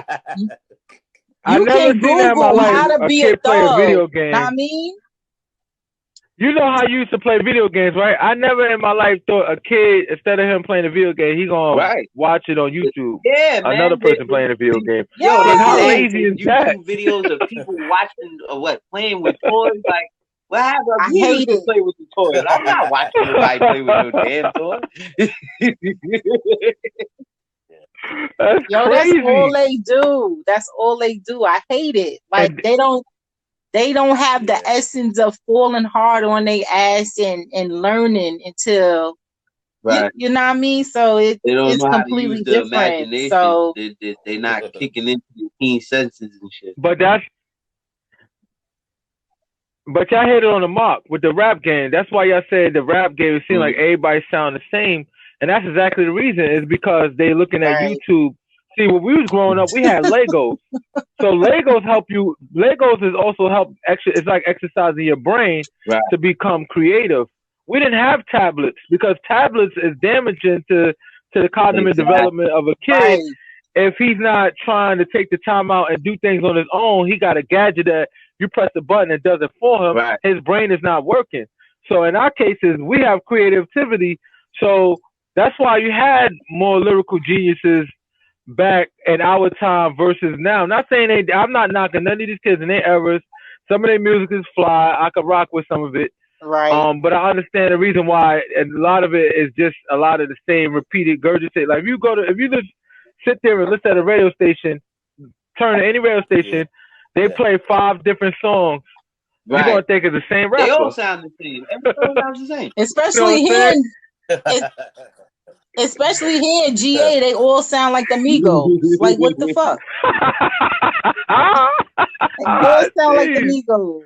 It's crazy. Like, that's why when I come to NY, like, I be fiending to go to like a lounge or whatever, because the music, the vibe is still there. Like, there's so many old school DJs still in NYC that's not playing that shit. So when you go here, it's very hard for you to find that real music shit. Like, everything is trap music, what they call it, which is not even the OG trap music. That shit is like trap that's music. not. Yeah. It keeps you trapped mentally, man. Yeah. And these kids, and you know, kills me the most, and I felt bad. But they brag about using prescription drugs. Like, right. Like, what are you, a crackhead? Like, you bragging. I remember, all right, weed and drinking, but you talking about prescription drugs added to the equation and stuff like that. Molly, you know, all kinds of mood stimulants. And I'm sitting there saying, you just a junkie. You know that, right? You know you're a modern day junkie. You know what I'm saying? They not, I don't, and it's sad. It's not their fault. It's because all the drugs that was pushed on the hood back in the 80s, and manifest into our kids. You know, even in my era, I grew up with some of my friends, and I'm not gonna say their names for the sake of their identity. They was crack babies. So they're born with addiction to some of these drugs that's out on the market right now. Some of them are prescription drugs. Right. That were street drugs at one point. You know, so it's like they experience too, because I mean, I'm not gonna sit up there and act like I've never indulged in God's shit, but you know, when you caught up with the element of the music and you trying to flow with the time, sometimes you just get caught up in the vibe. Plus, with peer pressure and all that other shit, it's like, yo, man.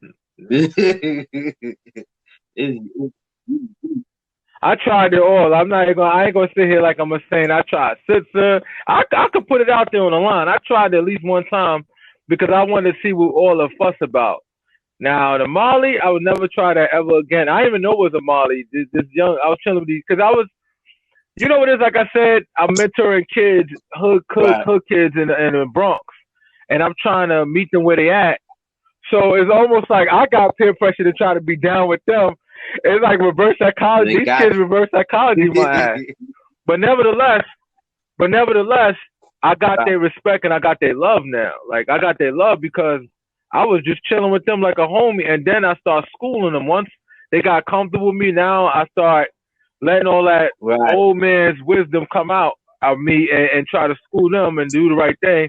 And I got one of them a post office job. Like, he never had a record. He'd been arrested, but never got convicted of anything.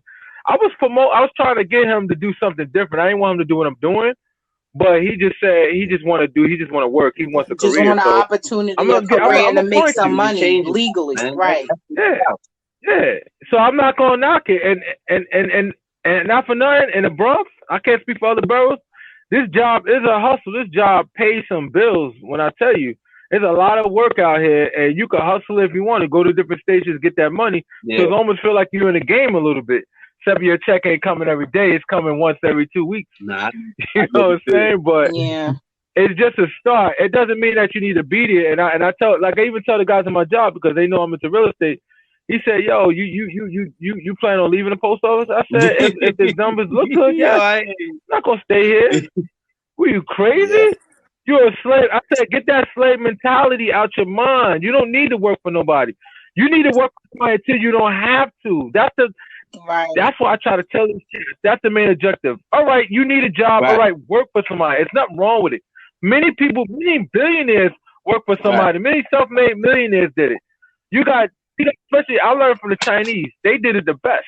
They'll work for a corporation. I work for this white collar crime in Manhattan, Wookie firm Gallagher, but they'll work for one of these corporations. Yeah. Learn it is everything they know about the corporation, and guess what? They become the competition.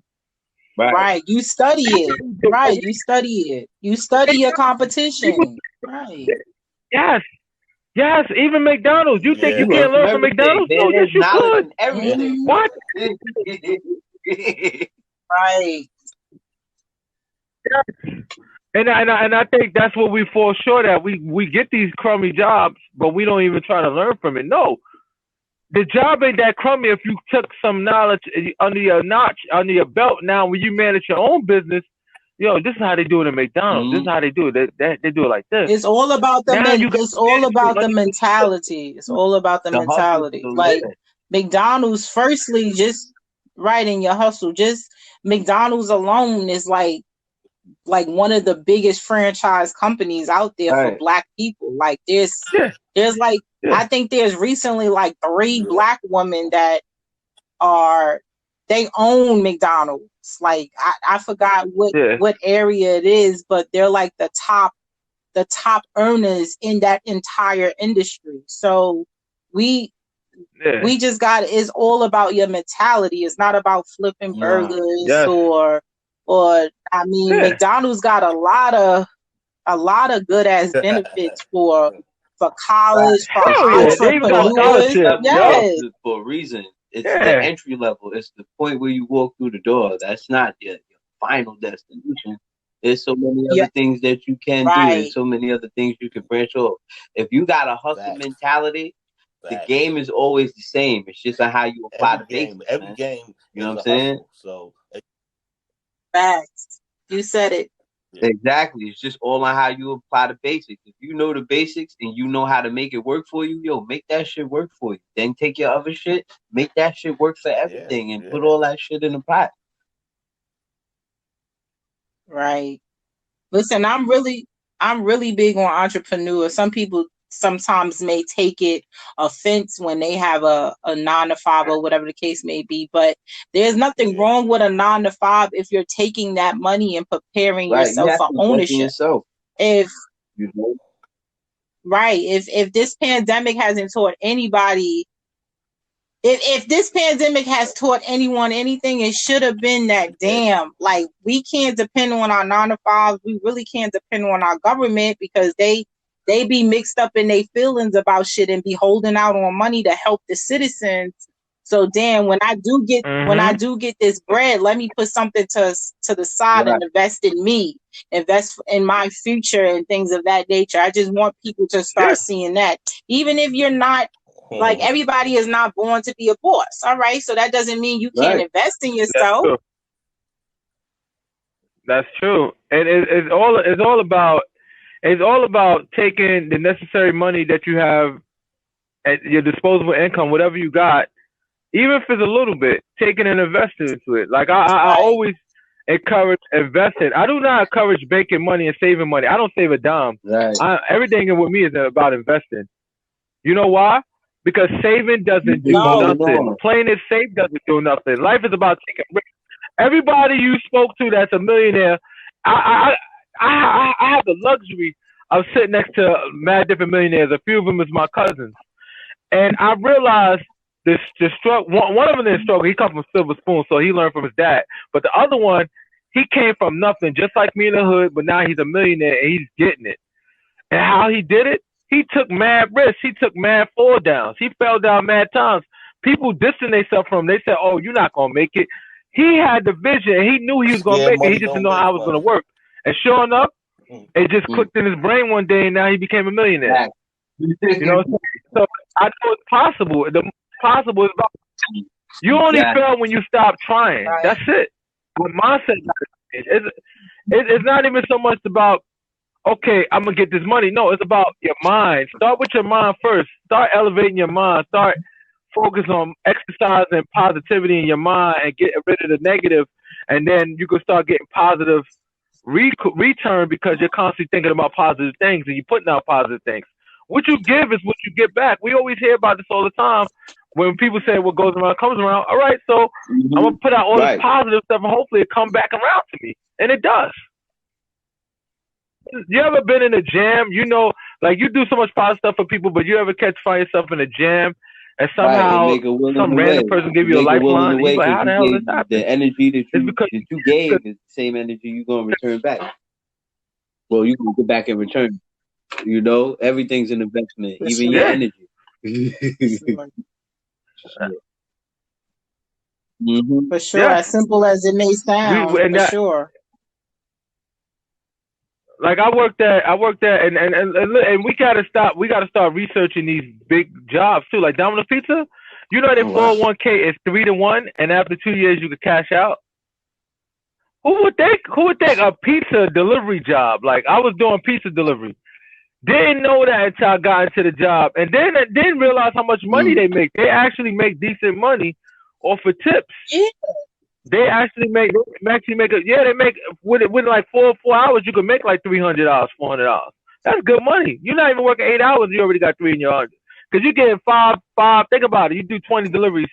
That's already $100. Yo, the change. Now let's say we do 40 deliveries by the end of the day. You get money. To change the topic change the career. I'm sorry, Curtis. You too political for me right now. I gotta switch the gears real quick. So I just logged. Wait, watch this, y'all. I just logged onto Facebook, right? And the first face I see is this Negro red dot talking about he walking the same selfie for like that he posts every.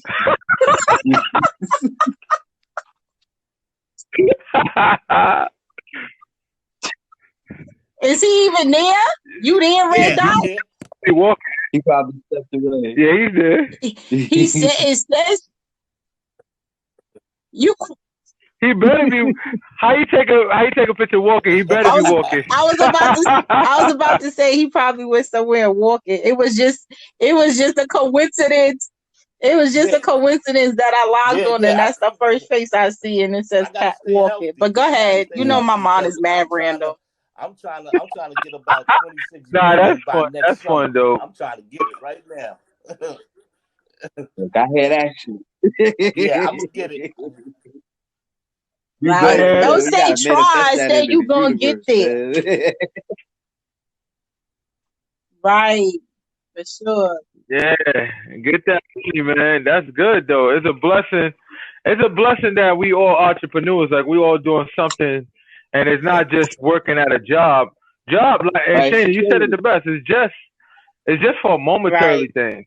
I don't care if the job pays. Remember, when you're working for somebody, you just fulfilling their dream. You're fulfilling whatever company you work for's dream. They're able to live that life that you're trying to live.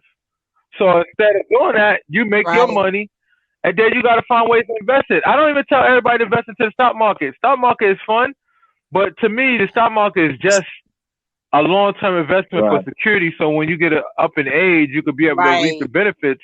So I don't even look at investing in the market as the be or end all like everybody else says. Invest in property. Right, you got to really know the stock game in order to really properties play that, and man. stuff. You take the let me tell you that, man. For sure. What? It's not that hard. I'm gonna tell you, it's not that hard because I used to think the same way. I think I need to be as good as a broker, but I've been there with my friend. He's a stockbroker. We both lost money together because of his investment that he told me to do. So one thing I learned is that even as much information you think you know how to do investing, you never know. And they did the monkey experiment where they had the monkeys out invest the financiers. They had all of them in a room and they had monkeys and just gave them a banana and they said they press button to see what stocks to invest. And guess what? They did a better job than the people that's trained to do it. So that lets you know it's a hit or miss in the market. That's how I see it. The stock market is a hit or miss, so it's like all right. You taking the only case right now. Oh my God.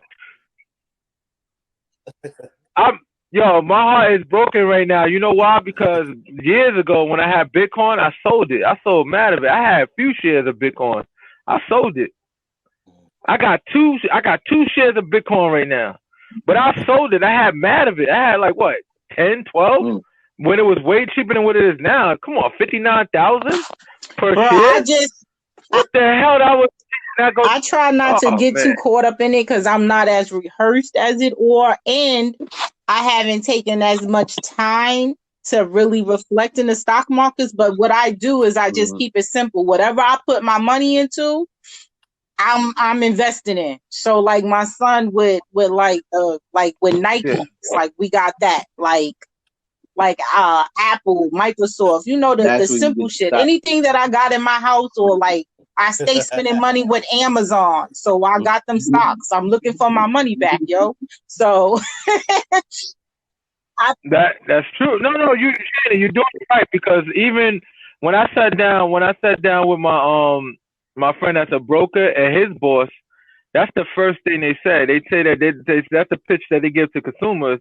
You're supposed to invest into the products that you buy every day, because you're reinvesting every time you buy that same product. Right. So like you invest into Nike, now you buy your son some Nike sneakers. It makes sense. Right. It makes sense because it be the household stuff.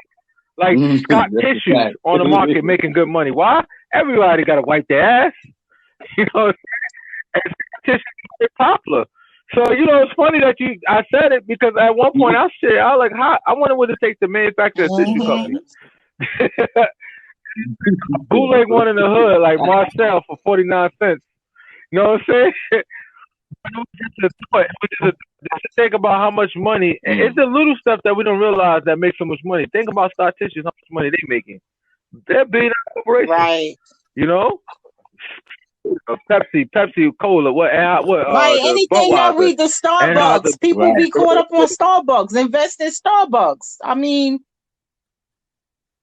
yeah, Starbucks is good, but now with the real estate, getting to that all I tell anybody, and I'm a testament to it. All you have to do is get your first property. Once you get your hands on your first property, now you got collateral to borrow money from the bank. And you could buy, and that's just one way. You don't have to do it that way. There's many other ways that I'm learning as I talk about this now. Like you could get one through a not-for-profit. You could try to get a grant through not-for-profit because you say you want to build a community center. So now you can get a grant to get a community center. Well, not in my neighborhood, but maybe in your neighborhood.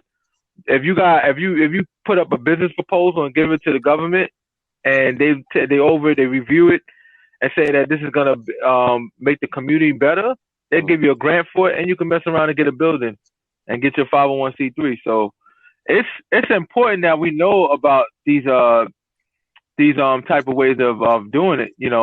See, the Jewish people, I learned a little bit from them too, but it's unfortunate that it's late. They got a lot of these buildings. They got, especially in the Bronx, they got them when they only paid like 1 penny for it, like $1. They got buildings for $1, restored it, and rent it out, and it became, and some of them, not all of them. I'm not going to put them all in one box, but major slumlords. Bronx got a very bad landlord issue out here. So it's like real estate. The reason why real estate is very important, and Shana mentioned that before, is because that is the only way we're going to be able to pass wealth down. It's the easiest way to pass wealth down. So when I leave this earth, I got something I can leave my kids. Now it's up to them. Either they're going to manage it properly or manage it right, and they can give it down to their kids, and their kids can give it down to their kids. And that's the reason, and that's what the problem with us. We need to get our real estate game up so we can always have wealth, because that's true wealth to have real estate. You could, in a pandemic, I lost a house and gained 2 houses. I lost the house because I couldn't afford all these property taxes at once. Because I still had to pay my property taxes. They ain't suspend nothing. But you know what I did, right? I sold that house because I said, you know what, I could always get another house. And sure enough, I went and bought 2 houses. And now I'm about to sell one because the market is so high. Hey, don't be showing off over here. If you buy nah, don't. But here's the trick about it. I always remain poor. I always don't spend money. I always stack it towards bigger projects, because one thing I learned with the real estate game, as fast as you can get the money, the faster you can lose it. Like I had a pipe that burst in one of the houses. That was a $2,000 job. What if I ain't have that money? Yep. I can't use the American Express all the time. Because American Express is like cash. They want their money right away. that, they want it They today. don't give you 30 days. They want their shit as soon as you send it. Oh, my bad, y'all. And then if you got a credit card, you don't want to use a credit card because think about whatever, and this is what people need to keep in mind. Whatever items you buying or paying for it, you better make sure you really need it because you're gonna pay 20% extra on that item you purchase. You know, It all just, goes. I don't know, It man. all goes back just to knowledge. When you get these cards and things of that nature, you gotta do the homework and read up on what you Prep signing your yourself life before you away even to. get Like, into the game, so at least you know it's you want to take that route. Yeah. Maybe you want to take a different route or find another way to go about it, or maybe that's just not your thing. Let me find what works for me. for sure. What? Do you have a trajectory and stuff like a 4-year plan or 5-year plan? Like, will you see yourself in 5 years, or what steps you're going to try to take? I think that's important for Yes. everybody to just have. Me I got 2 year. I got 2-year plans. What is your plans like for all you guys? The only plan I got is life goal shit, like to make sure, you know, I try to get my credit together so I can make the next move, figuring out if I want to get my shit together to get a house. Boom, with my children. You know, I mean that's a plan, but I don't. You want to know? That's a plan, brother. That's plans, because you want to know something. When you plan for certain things, it's usually look. You can make a plan, but plans don't always go the way you want it. So it's just an ideal that you have set up for yourself. To me, that's why I don't really look at it as a plan. It's just an ideal I have set up for myself. You know what I'm saying? Exactly the blueprint. You know what I'm saying? Because if I go, I got the plan. So this is how I'm gonna break it down. You might try to break all that shit down to put the plan in perspective, but there might be certain elements in the plan where it might go left. You know what I'm saying? It might not equal up to the amount of things that you want, which is cool, you know. But when you set up a plan, sometimes you have expectations when you set up a plan. I'm just happy living life, man. Honestly, I just want to live my life and chill the fuck out. Whether the music is successful or not, I just want to keep creating. You know what I'm saying? Another 5 years, I just want to be. Look, in another 5 years, if the music does something and manifests, then boom, that's cool. At least I know that the future that I got going, they'll have something later. You know what I'm saying? Or it might benefit something down the line. But even with the fact that I took the chance, I make the initiative. Yeah, exactly. As long as I'm alive in the next 5 years, that's the whole fine shit. With that. My blueprint is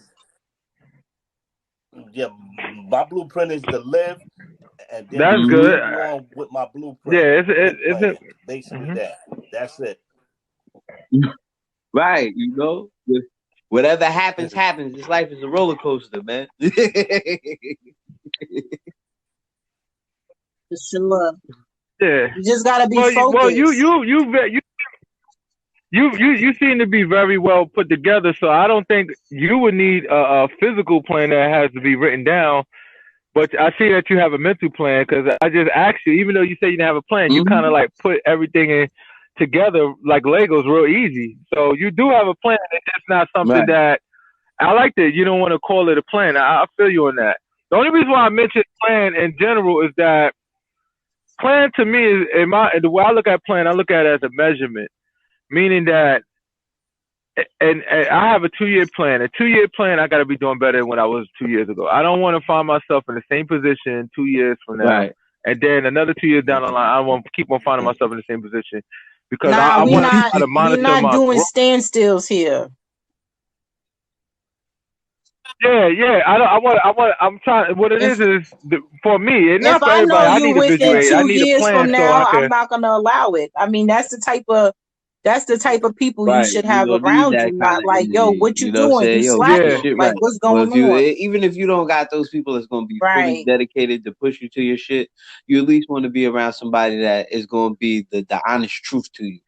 You know, maybe the idea in your plan, it works for you, but it might sound awkward. At least you want to be around somebody like, not for nothing. You can take that leap, but just know there's consequences and repercussions. Or you could do this way, you know, or figure it out this way. You know, when you got solid people in your corner, shit, you could definitely manifest a plan, but only if you got the right folks with you, you know. Right. Look, how Lauren Hill said. All right. Well, is there anything else y'all want to ask the brother before we Yo, exit? he said that like a little kid. Find me, bro. He said Well, I that like want a to little become kid. Facebook friends with you I because I want want to to be Facebook friends. learn. Yo, nah, no, I want to be. Yeah, definitely. because but you know what it is when you say Yo, Staten Island, you're gonna yo, see how much we have in not common. Yes, You for might even nothing. know my cousins. Not for especially nothing. We Red know, Dot and we Dean. know Y'all about probably the got same like people because 1,000 I know mutual mad friends. people on this, bro, and I know everybody know everybody. So I wouldn't be surprised if I run down on your brother's page and there's like fucking 100, 200, Yeah. 300 people that we all know. You know, but yeah, yo, that was Right. the plan. After the conversation, Yeah. I wanted to get everybody's information and add everybody on the book. Please do. Mm-hmm. Please do. That's what it's about, connecting with one another, putting our ideas and our minds together, of course, and finding solutions. That's why I asked you earlier in the conversation, was there any type of action that you wanted to see in the community or something that needed to be done that's a dream of yours, but you don't personally know how to go about it or don't have an idea on how to get it done? That's where we come in effect, because I know all of us, not collectively, but all of us individually, that's what we do. So the next couple of weeks, I'm planning to get with them. I know they're going to be in New York. Well, Curtis is already in New York, but I know Red Dot said he was going to be in New York in 3 weeks. I might pop up there because I need to do some things for a clothing line up there myself. So Right, true indeed. just connect. Just connect. Nah. You said I barbecue. That's it, man. You're such a jokester.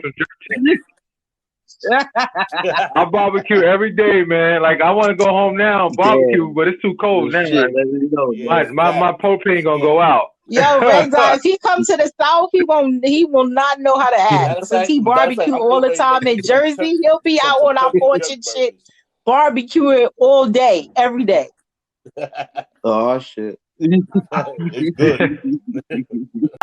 Tell us and tell the audience how we can find your music, how we can support. If you're What's trying your to figure out social? how to spell it, right? Because I know everybody ain't gonna write Dean and the other shit. So when it comes to the music, if you're looking for my shit, this is the spelling. My name is Squeegio, SQUEEGIE space O. I'm on everything. I'm on I was about to say MySpace like an asshole. Yo. Yo, I'm on Facebook as Squeegio, my real shit, Dean Chesson Jr. I'm on Twitter, Squeegio, IG, Squeegee Oblong. I don't really use TikTok, but I got that and all that other nonsense. Yeah, I don't. Well, you I got don't use TikTok. that I shit, gotta man. follow The kids you. use that shit. Yeah, I'm trying. I use that for my sound off. I'm trying. Nah, That shit is not the wave. I'm My trying. nieces be up on that shit. My niece, every time she get a chance to get in the camera and get her arm in, she's out here flexing, turning, jumping. That's their thing. Word. That's their thing. That's their thing. That's not really our thing. But I try. Like, I think we should take opportunities. We should take the opportunity to put our stuff on every platform, Right. whether we like it or not. Just see how it rocks. You Fuck never it. take the chance. Right. If you got your own business, use that to your best ability, because this is what is going to get you out there. You might have that one person see what you're doing and be like, yo, I like that. Let me hit him up and see what he's trying to do. You know, you never know. Mm-hmm. Right. Right. What's your Instagram and how can they purchase your music? _Oblong on Instagram. You want to purchase music? Like I said, it's all on all the streaming media platforms. If you want to get it direct and just make sure you provide them for the artist, you can catch me at itsovich.bandcamp.com. I got a little bit of my catalog on there, but everything that you're looking for that I have out that I've ever done is all on, like I said, Spotify, Tidal, iTunes, Amazon Prime, Amazon Music, whatever you use to listen to music. Shit, if you use YouTube, I got music on YouTube. You know what I'm saying? So pick it up, get it how you can. I Right. don't give a shit if it's for free or fee. You know, just get the music. Yeah. Right. Support the brother. Support the brother. Well, it's always a pleasure. Okay. Thank you so much for providing the Yeah. of course with the brother 5 p.m. Can't forget about him. But the track of Bring Back Our Kings, I think love, is so man. instrumental. It's all love. That's in green shit. That's my that's vision. Menace Harbor green shit. That's love, man. I do for my peoples, man. Right. And just keep doing what you're doing. Continue to be great. Hopefully we'll have you on here another segment with your future endeavors. And again, it's been a pleasure. Definitely, I hope you enjoy the rest of your evening, Likewise your to y'all day, as well. your night. And I'm definitely looking forward to the build after this, because this sounds like it just manifested into something real dope. So yeah, absolutely. Yeah. Peace and All blessings. right, brothers. Well, much love and much light. Y'all Stay positive. Bring back our kings. Say, reach one, teach one, and bring back our kings. Yeah. To the youth, you are the future. Don't let them teach you different. You are kings and queens given from your ancestors. You are not the N-word or B-word to others. And even then, you're smarter than what these people call you. Don't have to be a rapper, private dancer, or a trapper. But you could be a teacher, future leader, or a doctor. Listen to your mama, pay attention to your father. They want you to be better than the way they was brought up. Stay away from the corners. Not everyone is built for it. If you make a change, tell yours and not theirs. Be who you are, there's only one you in this world. And swear to God, nobody is respectful to a fraud. Always be 100. Honesty is policy. Stay beyond the crowd, take charge, don't be a follower. Be queens and kings you was born to be blessed as. Reach one, teach one. The future is our next step. Bring back our kings. Reach out your hands and save our queens. Time we take charge and we lead, but first we bring back our queens and save our kings. Save the future leaders, teach the seeds.